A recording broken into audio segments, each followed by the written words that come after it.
Hey, I'm Hayden. We're about to go behind the scenes here at Red Rooster Coffee. Come on inside. We're about to roast a batch of our Worka Sakaro Natural Anaerobic, the crowd favorite, the team favorite. Amazing coffee. We bought the entire crop this year. This green coffee is just absolutely fantastic. Normal wash process coffee is soaked in water 12 to 18 hours, something like that. That's a process of fermentation, basically. You can imagine any kind of fruit or food that you might soak in water overnight is going to start to break down. It's going to start to fall apart. And why is that? That's because the natural yeasts that are in the air and the bacteria that are floating around in the air are going to be drawn to that and to the sugars in the fruit, and they're going to start eating it. And even overnight, small amount of time, they're gonna eat enough of it that they produce waste, carbon dioxide, methane, nitrogen. That gas that's produced by them eating it is going to start to expand the food, and in this case, coffee, and it's gonna start to move the skin and the flesh off of the pit and just make the whole thing a little bit softer. And so, coffee is a fermented food, even if it's only fermented for overnight, about 12 hours, something like that. That coffee is taken, that cherry, along with all of its cherry brethren, are taken and run through a demucilage machine. The skin has been separated from the pit, and it's run through a machine that's basically like a cheese grater, that's wide enough for a coffee cherry, and it's run through and it's demucilaged. All of the skin is taken off of it. And then oftentimes, typically, it's washed again to help separate the flesh of the fruit even more off, and that's a continuation of that fermentation process. And then it's separated into density for quality purposes, and then it's dried on bed, sometimes concrete patios, sometimes raised beds. Now in this case, in the case of the Worka, it is going to be held away from oxygen. So it's put into a plastic bag like this maybe, or it's put into a drum like this, or it's put into a stainless steel drum, which oftentimes has a bladder that can be pushed down and can take all of the oxygen out. So anaerobic means deprived of oxygen, without oxygen. That coffee is gonna start to break down in a slower, but more concentratedly fermenty fashion. So the fermentation is going to happen over a longer extended period of time, sometimes 8 to 10 days. But because it takes a longer time to ferment, flavors that are enhanced by the fermentation process are much more pronounced. When roasted and then brewed, turn into a very complex cup of coffee where you taste all that wininess, you taste the dried berries, you taste acidity like tropical fruit, like pineapple or mango, and all that is brought forward. And this particular anaerobic coffee is then actually dried in the skin. So after it's gone through the anaerobic process, then it's put up on raised beds and raked for 3 weeks so that it dries in the skin. And then it's run through a demucilage machine that is a dry mill, which then takes all of the skin and all the dried fruit off of that coffee cherry. So you get an added layer of complexity with the natural process, even more fermentation. The quality speaks for itself. It's an insanely delicious coffee.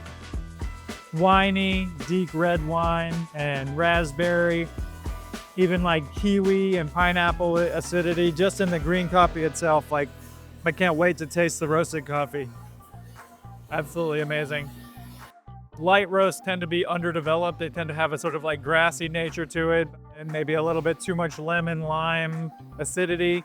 So we really want to make sure that even though we're dropping it at a light temperature, we're pushing the development time so that we get incredible balance of sweetness. We really bring that raspberry flavor out. We bring that deep chocolate, milk chocolate. We just get a full balance of both acidity, sweetness, and of course, a really beautiful, like smooth milk chocolatey body as well. So Zach is just taking the temperature here to make sure he's safe to drop the roasted coffee out, and then he's gonna drop a batch of green coffee in. We'll watch him roast it. So we've been buying coffee from a Worka village and then that part of Yirgacheffe for about as long as I can remember, probably at least a decade. But we've been buying this specific anaerobic natural for 4 years now from this small washing station. It has about 300 producers. We have customers who are just like waiting with bated breath to get their hands on this coffee, and honestly, we are too every year. The process is basically that people are picking the highest quality cherry. They're testing a Brix meter to make sure that the sugars are there. Then they're actually floating it and separating out the even riper cherries and getting rid of any cherries that are not fully ripe. Then they're putting it in an anaerobic state. You could make an argument that all coffee is at some time processed in an anaerobic way, particularly washed coffees, because they're floated in water. They're put in water for some period of time, 18 to 24 hours, to separate out cherries and help with the fermenting and separate the flesh from the parchment. This particular anaerobic stage, cherries are actually put into vessels. They're put into plastic bags or they're put into stainless steel containers, and all of the gas is separated out of these containers so that there's no oxygen in the bags.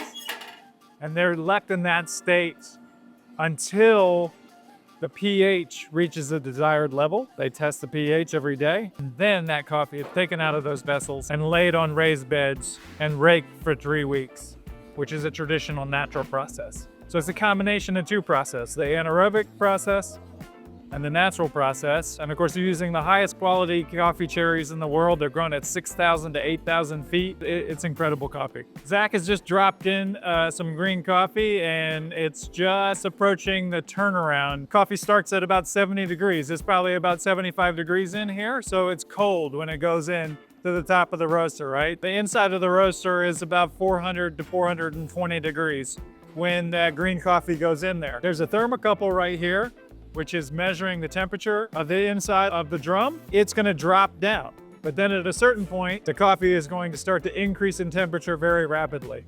And that's the point at which we call the turnaround. So it's just turned around and now it's doing what we would call a soak, which is that it's really basically starting to absorb heat. It's starting to take on the ambient heat of the drum.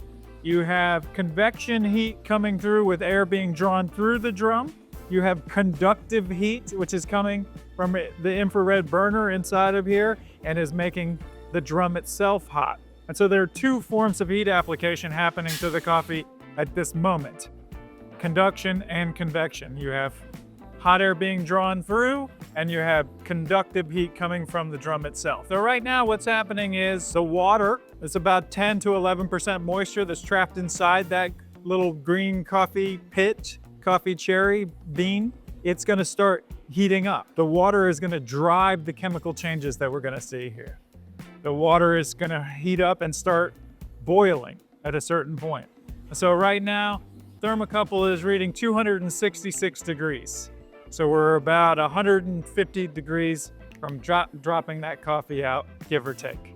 So basically, as we're watching the temperature go up, we're also watching the rate of rise decrease. So we have two measurements that we're watching as we're roasting the coffee to try and make sure that the heat application is as balanced and even as possible. And so how do we adjust our heat application to make sure that our rate of rise is going slowly down in a straight line and that our heat is rising up in a nice gentle curve?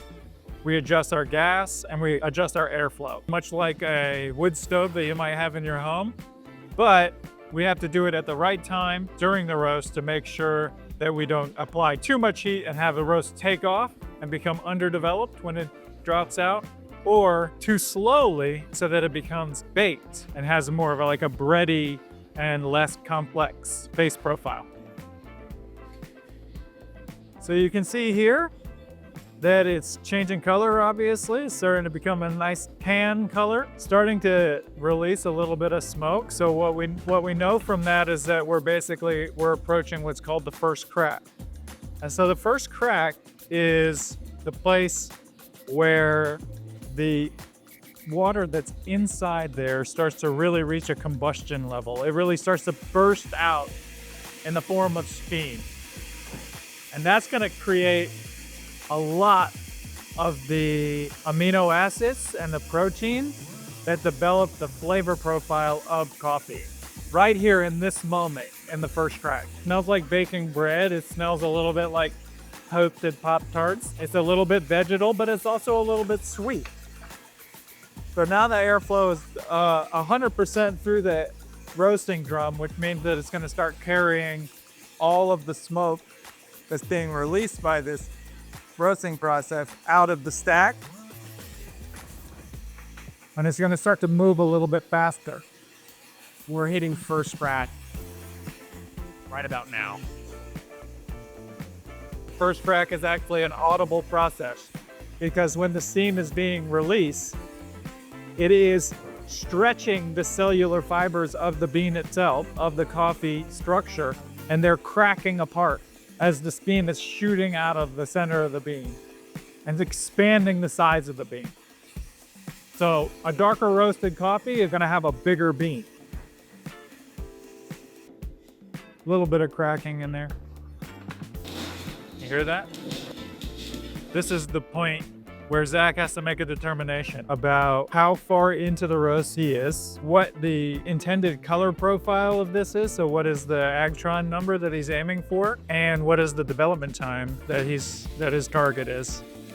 And so he's gonna take all those numbers, he's gonna say what temperature is it inside the roaster, how much time has passed since first crack started, and then what is the color of the coffee that I'm aiming for, and make his very best guess on when to open up the door and let the coffee out into the cooling tray. There is a fan that sucks air down through it, so ambient air is being sucked down into the cooling tray while this is being stirred, and the air is being blown outside. It takes about 5 minutes for the coffee to cool in this particular roaster. Some of the other ones are a little bit faster. You want to cool it as fast as possible because just like meat, when it comes out of the oven, it's still cooking. We want to stop that cooking process. We want to stop the roasting process exactly where we intended it to stop. And so that's a big part of the cooling tray. And also, if you don't have air being sucked down into the cooling tray, it will release quite a bit of smoke out into the ambient room. I mean, it is the marriage of art and science. It's intuition combined with the data that we have at our fingertips.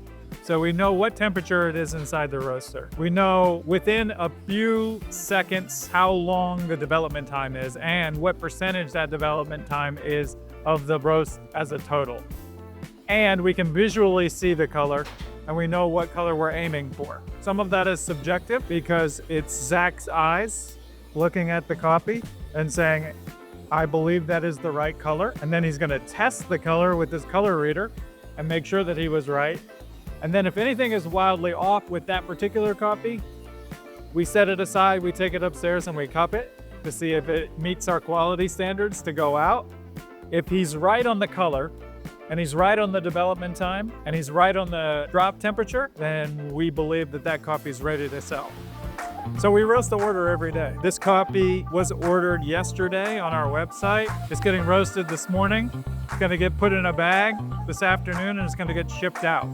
So whoever ordered this coffee is getting their coffee within 2 to 3 days of it being roasted. We're turning around every single day, roasting coffee to order. We're super excited about the Worka launching because that's a really popular coffee, but it's also just like a flagship coffee for us. It hits all of the notes that we want. The brewed coffee has this incredible rose aroma. It has dried raspberry.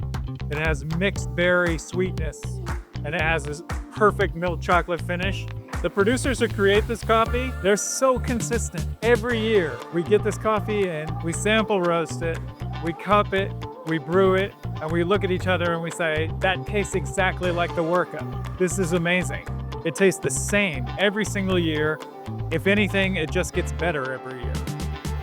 Okay, well, Zach, I'm gonna let this coffee out of the roaster here and take it over and get it bagged up so we can ship it out to our customers.